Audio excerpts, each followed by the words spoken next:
They're not going to foul. The Heat will let it play out. It's over. At last, the long wait is over. After 47 years, the Denver Nuggets can finally call themselves NBA champions. All right, hello everyone. Welcome back to Basketball in the Mountains. This is episode 16, and it is time for the NBA playoffs. Obviously, only one team in the playoffs that we cover on this podcast, with the Suns having one of the more disastrous seasons we've seen in recent memory in the NBA, and the Utah Jazz were tanking from the start. So, full Denver Nuggets versus the Los Angeles Clippers preview coming on today's show. Been a minute. Last time we were on, we broke down the Nuggets firing their coach with Troy Finnegan, kind of getting all of that, raw Nuggets fan reaction to all that news, and Calvin Booth getting fired as well. Well, the Nuggets since then have won 3 games and are now the 4 seed in the Western Conference playoffs, which start this weekend. Game 1 will be Saturday afternoon at Ball Arena here in Denver, and they will play the Clippers, a team that the Nuggets split the regular season series with 2-2, but have had some really good history against the Clippers in recent years. They won 8 straight games against the Clippers, starting from January of 2022 all the way through November of 2023. So an 8-game winning streak. Teams have kind of gone back and forth since then, and things look very different this time around. Very different from the bubble when these two teams last played in the playoffs, when the Nuggets overcame a 3-1 series deficit to win. Just an all-time series there in Orlando for the bubble. And now, the Clippers at this point now have James Harden, no longer have Paul George.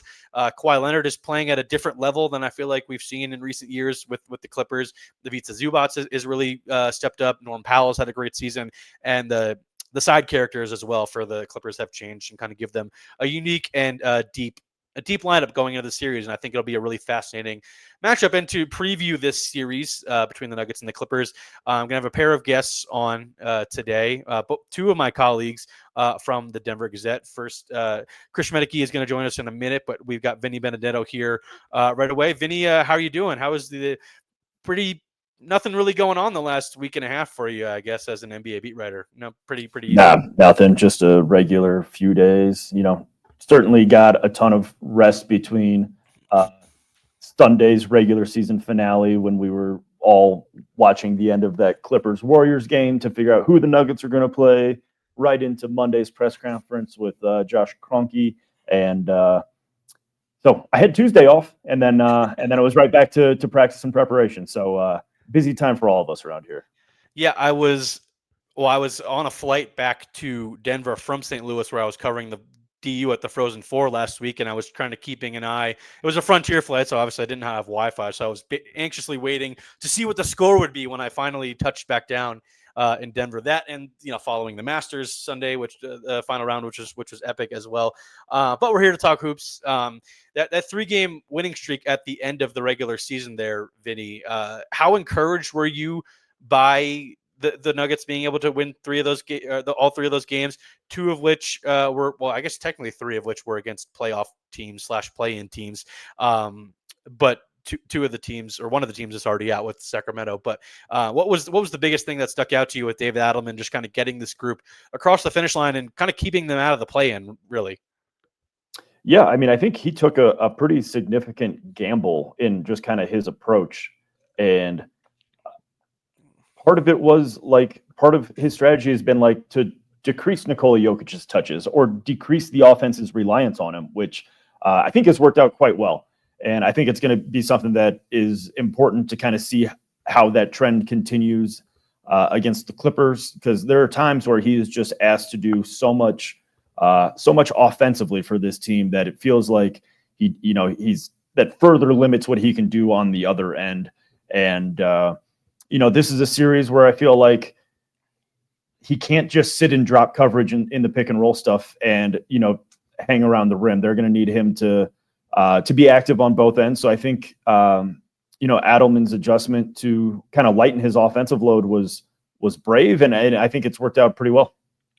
Is there anything else that has maybe surprised you about what DA has done so far? I mean, he's obviously been well liked by the locker room for years now. He's been on Michael Malone's staff for a long time, has grown up in this with his dad being a longtime NBA coach. Like, he is not a stranger to NBA locker rooms and dealing with NBA players. It's kind of all he's known his entire life. Is there anything other than what you mentioned with Nikola Jokic? And I think part of that thinking, which he explained today a little bit at practice, was making sure Nikola has enough energy to compete defensively as well, which I think has been a big issue for a lot of the season. So aside from that, has anything else impressed you or surprised you about what DA has done so far, at least in these 3 games? Yeah, I think the other thing would be just his willingness to play the guys who he thinks are going to give the team the best chance to win on a nightly basis. It doesn't feel like there's like a there's certainly a hierarchy in tiers of trust, but if, Jalen Pickett has it going one night and Russell Westbrook doesn't, he goes to Jalen Pickett to give him, a majority or more minutes than Russ on that night. But the next night, if Russ is playing efficiently and playing well, like, he's going to ride Russ and probably even give him the opportunity to close some games if it's the right move on a nightly basis. And I can't imagine that is an easy thing to do for a first-time NBA head coach, given the stakes and how important, the 3 games at the end of the regular season were. All right, well, we'll transition into jumping right into previewing this series. Like I said, 2-2 in the regular season between these two teams, although the last game was, I think in the first or second week of January. Nikola Jokic didn't play in that game. Kawhi Leonard played in none of the 4 games between the two teams this season. So it just really feels like a brand new matchup that we haven't seen in the recent years for the Nuggets. We've obviously seen them play the Timberwolves and the Lakers multiple times in the last couple of years. And now this is just kind of a new foe, despite, like I mentioned at the top, with the recent history of the bubble still kind of lingering in people's minds. But these are 2 very different teams on both sides. So we've got Chris Schmaedeke here as well to preview this podcast. We all did a podcast for the Denver Gazette, our Denver Gazette sports podcast. We preview this series as well, so make sure to go check that out. Chris, thanks for hopping on with us as well. Just kind of what is your biggest thing you're excited to watch in this series between Denver and the Clippers?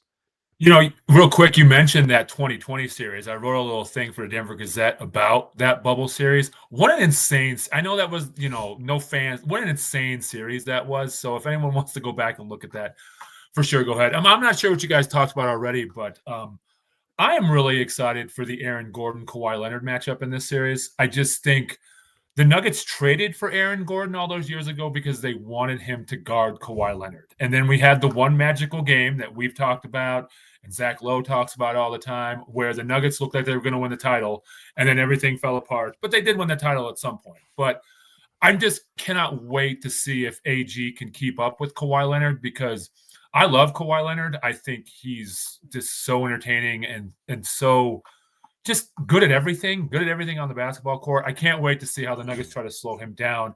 And I think that's all going to fall on AG. Yeah, you jumped in at the perfect time, Chris. We just got into previewing the series. Took a little bit of time to talk about David Adelman and the 3 games that they were able to do at the end of the regular season. It is going to be a fascinating matchup, like I've said multiple times. The non-Jokic minutes are always a big topic of discussion for the Nuggets, whether it's the regular season, but it's even more so in the postseason. And part of the reason why I feel like this is maybe one of the more ideal matchups for the Nuggets in the first round is because of the lack of at least bench depth in terms of the bigs for the Clippers. Vinny, for you, how do you feel like the Nuggets will attack the non-Jokic minutes? Do you feel like this is about as an ideal of a matchup you can get? Because it just feels like Ivica Zubac is going to match Nikola Jokic's minutes on for whatever it is. He's going to sub in and sub out whenever Nikola does. And we'll see what they do for backup center. But do you feel like with the Nuggets likely going with Aaron Gordon at backup center, that this is kind of an ideal matchup and a series where they might not get killed in the non-Jokic minutes? Yeah, and I think this is one of the few potential Nuggets opponents where I would feel real comfortable using Aaron as the backup 5, just given the season he's had, the 2 calf strains. It feels like it's just a lot to ask of a guy physically who missed, a month of the season or multiple weeks of the season at multiple different times. So I think this is one of those series where they can get away with stealing some Aaron Gordon minutes at the 5. And I think that'll, just open things up offensively, especially if Aaron continues to shoot it the way he has. You can, mix in some 5-out kind of stuff, or, if Russell Westbrook's out there with a matchup, you can clear space for him and kind of let Russ work in the post depending on the matchup. So I think, should they advance against and likely face Oklahoma City, I don't know how much you can count on Aaron to play those backup 5 minutes against a team that could stagger Holmgren and Hartenstein's minutes. Like, that feels like it'd be a massive ask. But for now, this is the playoffs and it's one game at a time. And I think the Nuggets will start where they've left off, and that's using Aaron Gordon as the backup 5. I want to break down the specific matchups in this series on both sides of the ball. I want to start with the Nuggets defense just because that's been a hot topic all season. Denver, I'm not sure where they ended up finishing, but they were around 20th for a lot of the season.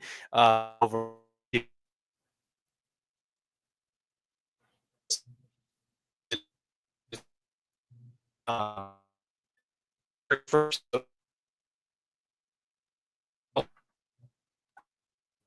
for the Clippers in terms of their defense the last 4 months or so. And but I'm really fascinated to see how the Nuggets defend what is probably the most heavily used offense that the Clippers have, which is the Harden Zubac pick and roll, which is just, we talked about this on the other podcast, but Harden has always had a liking for big rim running centers that can also play defense, but set high screens and give him space, and also, have good hands for him to throw the ball to that will be efficient scorers near the rim. It just feels like that's been a really, really ideal partnership.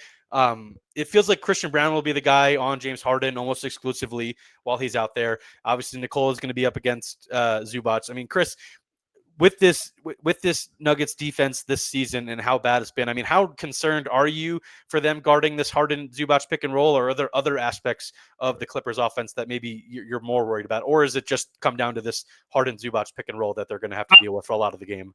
I'm pretty concerned because they haven't been able to defend the pick and roll all year, it seems like. I don't know if that kind of pick and roll, if they do end up dropping Jokic, I'm not sure what they're going to do with that. I just think they have to show the effort on defense. I know, we talked after all the turmoil and everybody was fired about just kind of like a weird effort from the Nuggets on the defensive end.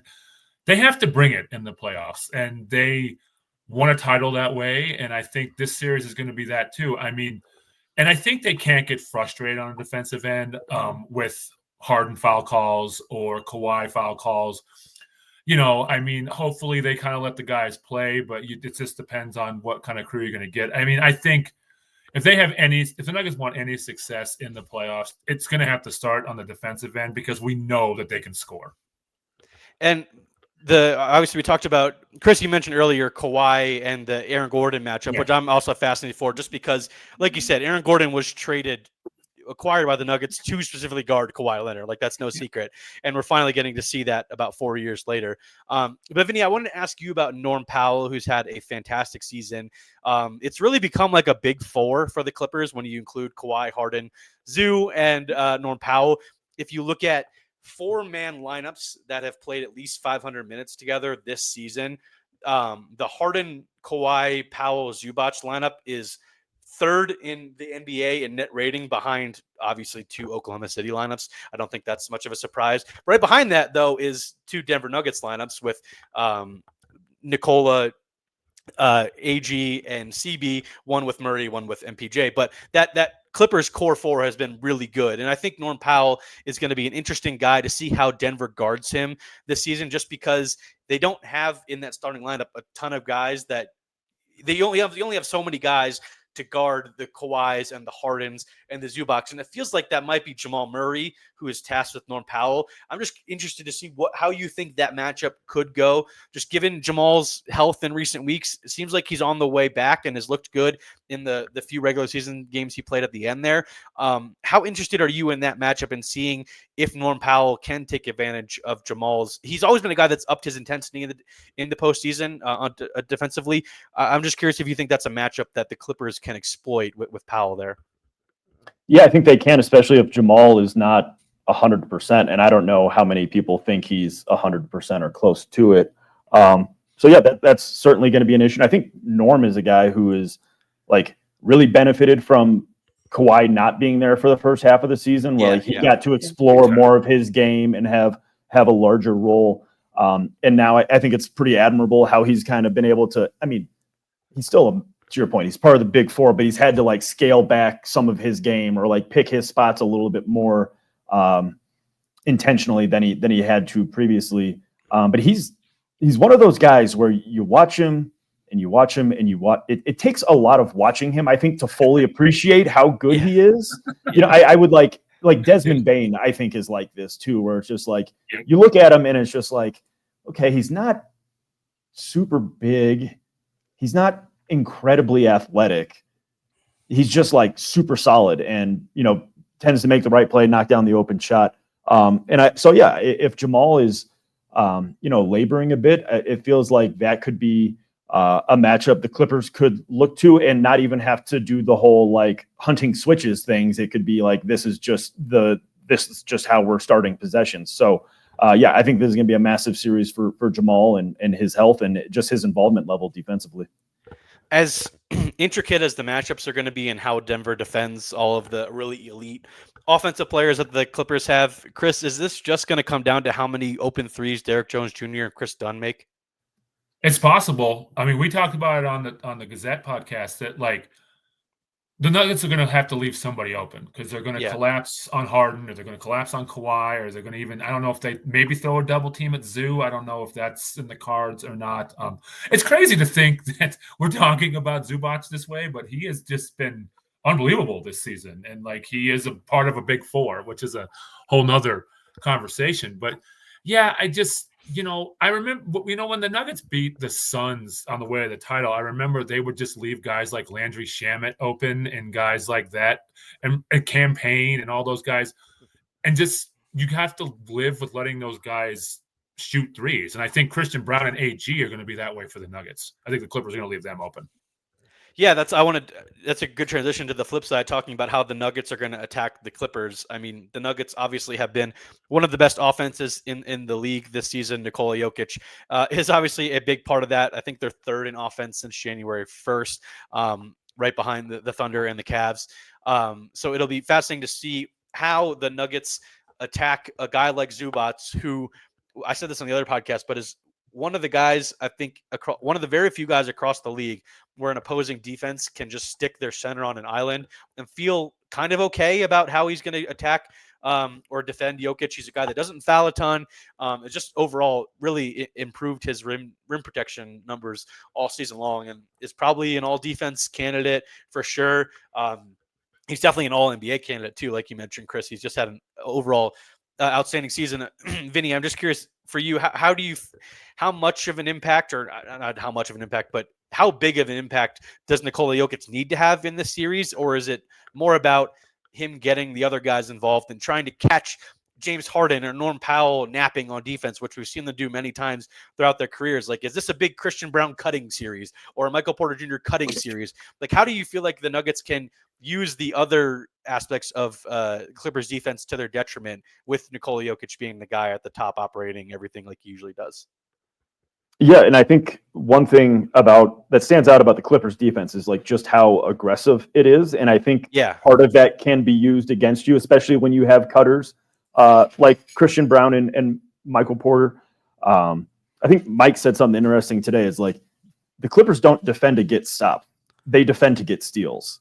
And so if you can, use some of that aggressiveness against them, I think that'll be massive. But also, like, if we're thinking Zoo is going to guard Joker straight up one-on-one, like historically when teams have done that, they've dared Nikola Jokic to beat them as a scorer. So I think that'll be interesting to watch, just to see, like, Jokic is obviously at his best when he is scoring and distributing.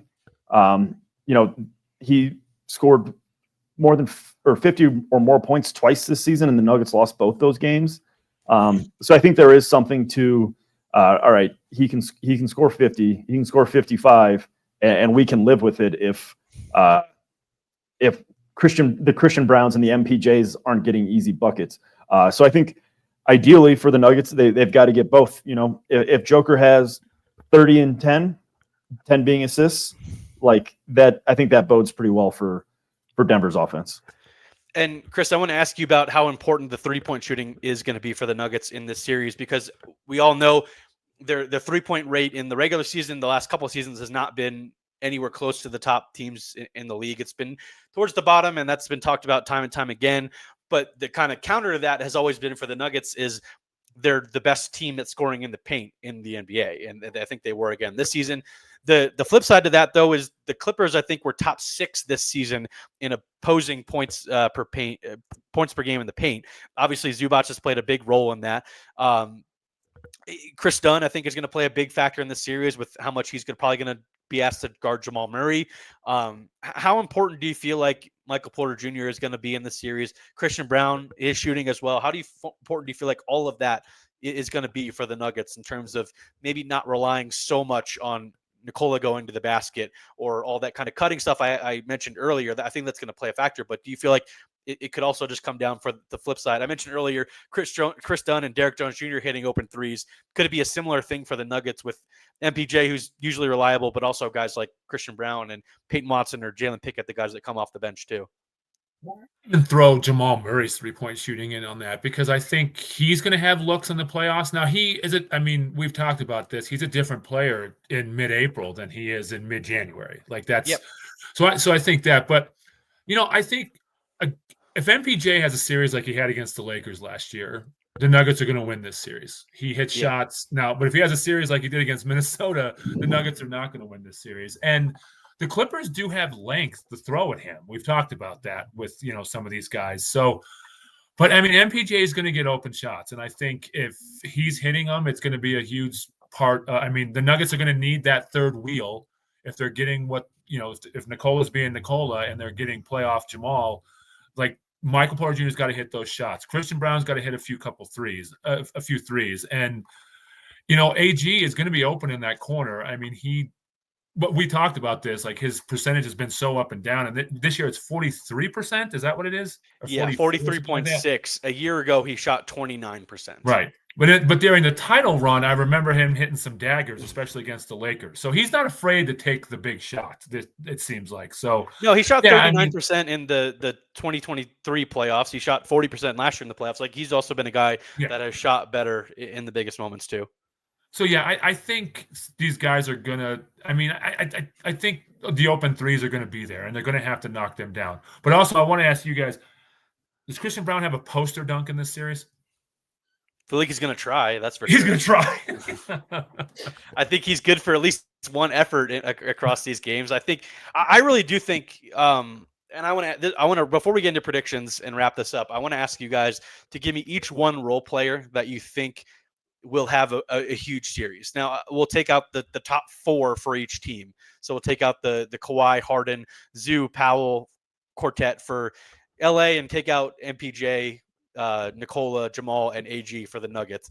And I'm going to go with Christian Brown just because I feel like this could be the series, whether it's guarding Harden or really being a useful cutter and knocking down open shots like he's done recently. I think he shot close to 40% on the season from 3, just being a really reliable guy in that regard for the Nuggets. He's really, really ascended into the starting role really, really well all season long. And I think this could be a series where he had this in the finals a little bit a couple years ago, but a series where he introduces himself as one of the more underrated and quality starters on a good team across the league. So I want to get your guys' take each on who you feel like you could be on either side. Who's going to have a big series as a role player that is really going to impact this one? Vinny, you can start us off if you got one. Yeah, I'll go with Russell Westbrook. Big doesn't. I'm not interpreting big impact to always be positive impact. I think. Oh, it could go the other way. You're free to do that as well. Yeah. And I think that's what a lot of what we've seen from Russ this year. And, he doesn't have, it doesn't feel like he has very many like middle of the road nights. It's like Russ was a massive part of this win, or Russ kind of, you got a little too crazy. The last 10 seconds against the Timberwolves in double overtime. Yeah, that one. Yeah. Sometimes he has a little too much fun, or is a little too revved up. And, you're just looking at the rest of the Nuggets' second unit and who it might potentially be. Jalen Pickett's been great the last couple months, but like he hasn't played a meaningful minute of postseason basketball yet. Peyton Watson has played maybe a handful. Like he didn't get all that much experience last year, even though he wasn't a part of. He really wasn't a part of the Wolves series for sure. Yeah, they went to Justin Holiday over him, and so I think even beyond Russ's individual contributions, how he helps Jalen or Peyton, or if Julian Strother becomes part of this series, which I don't think any of us are really expecting. But none of those guys are all young, all green when it comes to playoff experience. So I think it's not just Russ's like, oh, he grabbed 6 defensive rebounds and had 5 assists. It's not that kind of. It's not solely box score impact. I think it's helping the rest of what is going to be a very young and inexperienced second unit kind of get their legs in postseason basketball. Chris, who you got as an underrated guy to watch? Well, I'm going to pick some guys from the Clippers because the pick was Russ. I mean, the pick is Russ. But the Clippers, I wonder, like, because Batum and Bogdanovich can hit threes when they're open. Bogdanovich, I wish was in a Nuggets uniform. I think that'd be great off the bench if they could have pulled that off. We've talked about that many times on this podcast about the potential DeAndre Hunter Bogdanovich trade that could have happened for MPJ at some point. Yeah. Another timeline. Yeah. Yes. But Bogdanovich may play like 8 minutes, but he could shoot 4 threes and make 3 of them and put the Nuggets in a hole. And I feel like he could be out there in non-Nikola minutes when the offense is kind of sputtering for the Nuggets. And so, I think, and Batum, a veteran, he can play defense. He can hit a corner 3. The Clippers like him. He plays, a lot. So I think those are my 2. All right, I like all of that because I think the Batum thing, he didn't play in that Warriors game to end the regular season. Yeah. But he is going to be a big part, and I mentioned this on the other podcast. I think he's going to be the likely backup 5 for the Clippers because I think Drew Eubanks is their only other true center on the roster outside of Zubac, and I don't think that's going to be a button Ty Lue presses in this series. So I do think Nick Batum is a good shout, and Bogdanovich too as well. I mean, Serb versus Serb in this series here. We'll see if Nikola wants to give it to his pal Bogey and vice versa. I think that's going to be a fascinating dynamic to see those guys as well. So we'll wrap things up here by getting to our predictions. We gave them on the other podcast. They're going to be in denvergazette.com on Friday. You can see that in the e-edition and online as well. So Chris, why don't you get us started with what your prediction for who's going to win and how many games, and maybe just kind of another storyline you haven't gotten to yet you want to hit.